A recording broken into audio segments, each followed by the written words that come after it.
It's Adam here, and in this video, we're going to be chatting about socializing and my understanding from it when I first started and started getting into the self-development and as well as into the socializing, social skills, getting better with women, and my understanding back about 12 years ago when I got into this when I was about 25, and my understanding now at 37 after 12 years of this endeavor, and how I think that you can think about it when you're going about trying to learn social skills, and the difference between when I first got into it, knowing very little, starting to read more, starting to learn more about these concepts and ideas, and then now my understanding 12 years later down the road,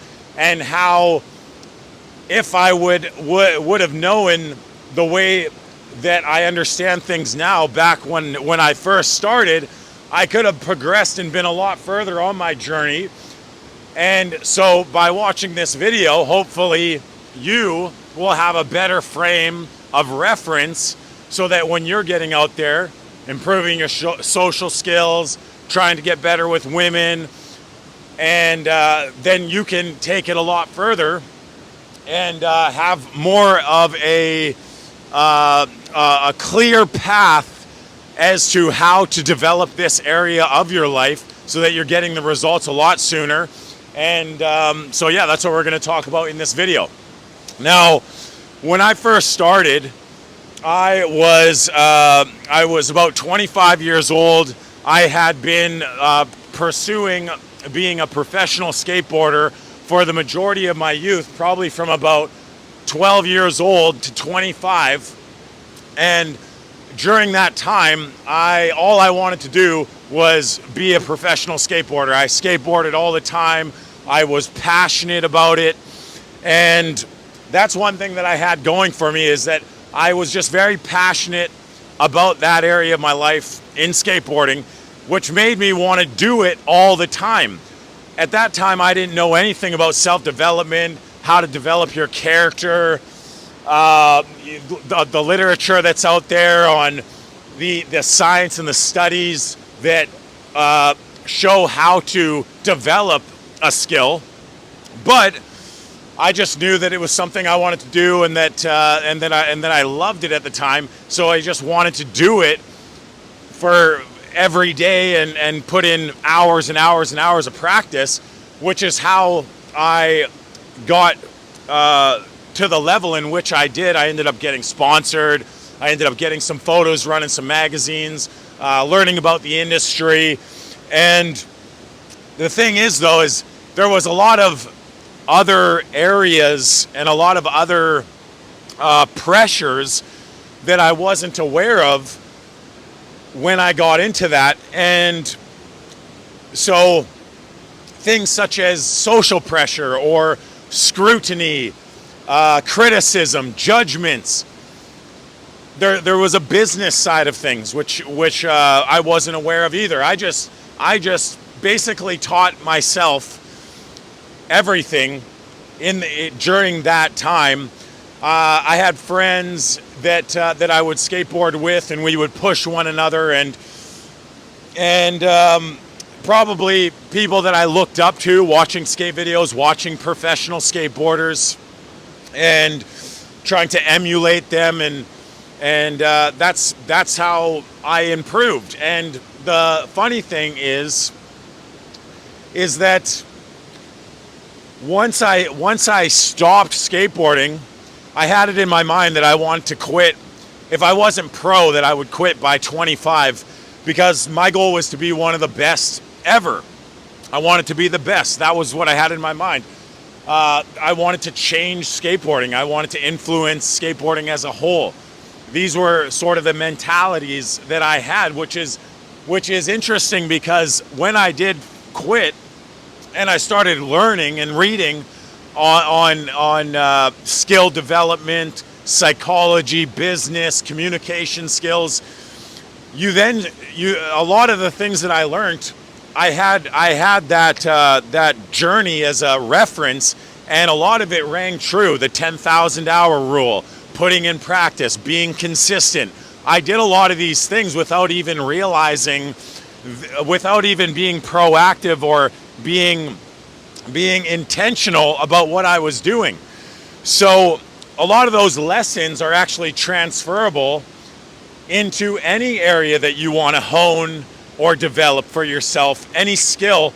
A lot of these principles are the same. So even in socializing, social skills, getting better with women, the things like I said, scrutiny, attention, people are going to start paying attention to you. People are going to start putting pressure on you. They're going to criticize you. People are going to have good things to say. People are going to have bad things to say.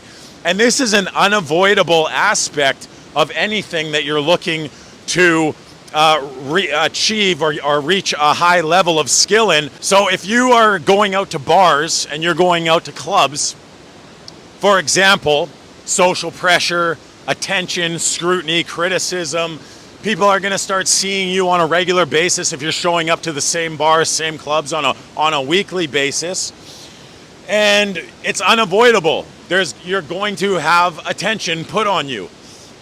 And if you're not able to deal with this, then you're going to hold yourself back. It's a success barrier. When you start to become more successful, when you start to achieve higher levels in anything, people are going to start paying attention. You don't think that if you're going after the most beautiful women that you can get after in the clubs, in the bars, that other people aren't going to recognize these things? You're walking out of the club with one of the hottest chicks in the bar, and people aren't going to recognize that and say, who's that guy? Who's that girl? Why would she be with him? People are going to question that. People are going to want to know who you are, perhaps. And people are maybe going to criticize you and talk crap as well. And you have to be prepared for this. You have to be willing to accept this. Not everyone's going to like you. Not everyone's going to have something nice to say about you. But if you aren't willing to put yourself out there and you think that you're going to hide and you're just going to stay in the shadows and still get the kind of success that you want to get, world-class skills, then that's not going to happen. So you have to be willing to put yourself out there. You have to be willing to meet people, be seen, be the center of attention. This is a part of social skills as well. And some of these other lessons I learned in skateboarding things that I was doing that I wasn't consciously aware of, but now that I would be conscious of if I was to be out there socializing and talking to people as well. Well, having that vision for yourself that is grand, that is big. Imagine saying to yourself, I'm going to be the best at socializing there ever was. I'm going to be the best dating coach. I'm going to meet the most attractive women. I'm going to accomplish things that nobody's ever accomplished. Yes, some people may say that's delusional, but people only say that until you succeed. Muhammad Ali, he used to say that he was the champion before he was the champ. People in other fields of other professions, they have that delusional mindset that they're going to be the best there ever was, and then they achieve it. And even if you don't, you're still going to reach high levels of skill having that grand vision for yourself. So think big, don't think small. Be willing to challenge yourself as well. Push your comfort zone. And this is also how you will reach high levels of skill. Another way is emulating others, looking up to others, learning from others. Find people that you look up to that are already where you want to be and emulate what they're doing. That's another way that you can get better. And as well, when I first got into this, like I said, once I quit skateboarding, I actually was subjected to a lot of criticism and scrutiny, and it was difficult to deal with. And at that time, I wasn't reading books. I wasn't feeding myself high-level literature. That's another thing you can do. Read philosophy, read psychology, learn about human nature. You'll realize when you're studying these kinds of things that sometimes people shit talk because they're trying to raise their perceived status relative to yours. And we live in a competitive world. On one level, you want to think we're all friends. It's a friendly world. It's a fun world. It's abundant. But on the other hand, there is the reality where we are competing for resources. People are competing for mates. And that's one reason why people are going to talk crap, is because they want to look better in front of others and relative to you. So realize that when people talk crap, it's not personal. Don't take it personal. Realize it's just human nature. But when you understand that, you then don't have to be that kind of person. You don't have to talk crap. You can actually be someone that is wanting everyone to win. You can be a positive force in life, and you can overcome these kind of evolutionary tendencies, or this, say, human nature, maybe the not so good side of human nature. But on the other hand, gossip also serves a purpose. You know, at one time, when you live in small tribes, even nowadays, it's good to know who a psychopath is. It's good to know who somebody's going to steal from you, or people that you don't want to leave around your kids. That's why we gossip. So to some degree, it's actually, in fact, it's not such a bad thing. But it doesn't mean you have to get so wrapped up in it or be controlled by it, like in media, how they'll use these human tendencies to get you to watch programs. We pay attention to things that we perceive as valuable or that we perceive as a threat, right? That's why the news talks about a lot of things that put fear into people, because we're going to pay attention to that. But again, when you understand these things, when you start educating yourself, learning about human nature, learning about psychology, you don't have to be run by these unconscious ways that we tend to be, right? So reading high-level literature, being proactive about what you're feeding your mind, being aware and being intentional about who you have around you, who you're allowing to influencing you. This is something in your control. Don't just be friends with whoever that would be a friend with you. Start taking control of who your friends are. And this is something that game teaches you when you're going out socializing. Just like with women, you don't have to take whatever you can get. You can go after what you want. You're not a victim, and you can take proactive control over your social life, which then you'll find you can take control over all areas of your life, your business, your finances. All of these things are within your control, and it just takes time, just takes practice like anything else.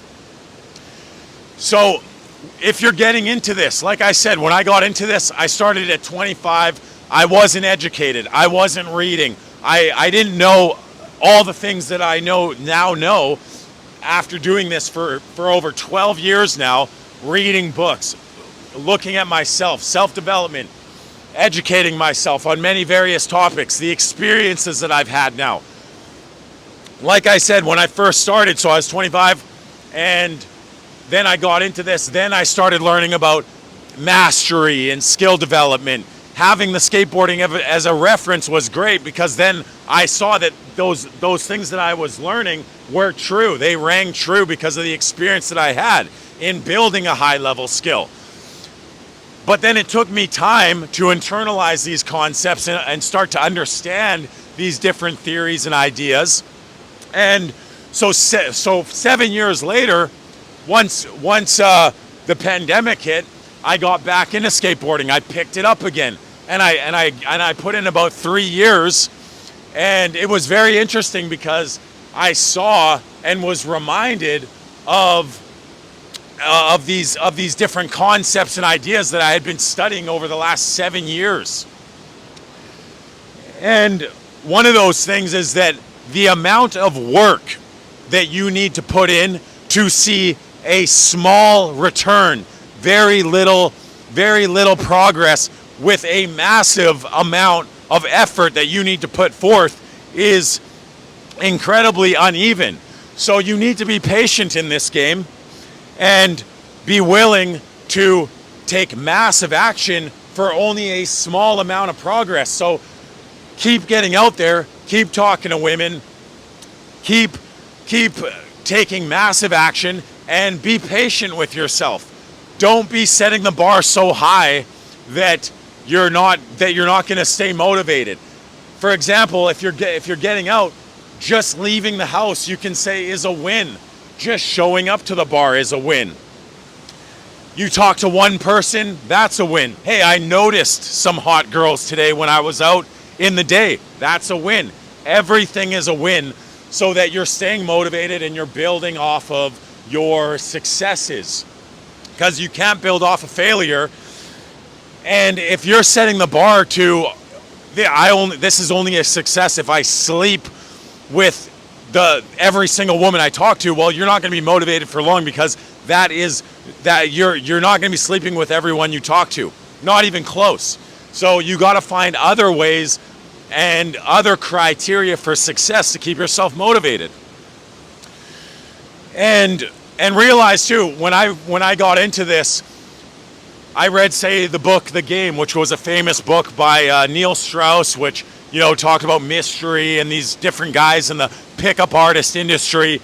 And when I first read that, my understanding when I first got into it, like I said, I didn't know what I know now after putting in 12 years into this area. So at that time, my kind of understanding was like, it's about the lines you say. It's about having the right thing to say and how you say it and these things. But how I would see it now is it's about repetition. That's all you need to think about. Yes, there's a place for having the right thing to say. There's a place for building up your vocabulary and focusing on how you say things, tonality of voice. But that's not the main thing you should be focusing on. There's a study aspect to everything, but you need to get out there and just get the experience. At the end of the day, at the most base level, take massive action. Get out there, start talking to girls. If you don't know what to say, that's okay. Say anything. You're going to develop self-trust. You're going to develop these different characteristics that are going to help you to be successful, not only in socializing, but in any area of your life. Self-discipline, self-control, self-love, self-confidence. You're going to be developing all these different areas. And yes, it's great to read things and to get a more understanding of the world, to learn concepts and ideas that maybe took people a decade to reach, these kinds of epiphanies, and then you can learn them right away, and then you're not starting from zero, you're not having to reinvent the wheel, and you should do that, and that is the way to accelerate your learning, is by learning from others. But don't think that just by studying and knowing all the right lines that's how you're going to get better at this. You need to get out there, put yourself through the fire, subject yourself to social pressure, handling social pressure, subjecting yourself to feeling the different chemicals like adrenaline, and learning emotional control and how to handle these different different situations that you're going to be facing. And you're only going to get that experience by getting out there and putting yourself into those situations. The more that you feel pressure, the more that you put yourself in front of women, people that intimidate you, and the more you subject yourself to that, over time, you're going to start to be able to handle that better and be calm in those situations, be cool, be collected. So just get out there and take action. Start talking to people. How do you get better with hot girls? Talk to hot girls. How do you get better with socializing?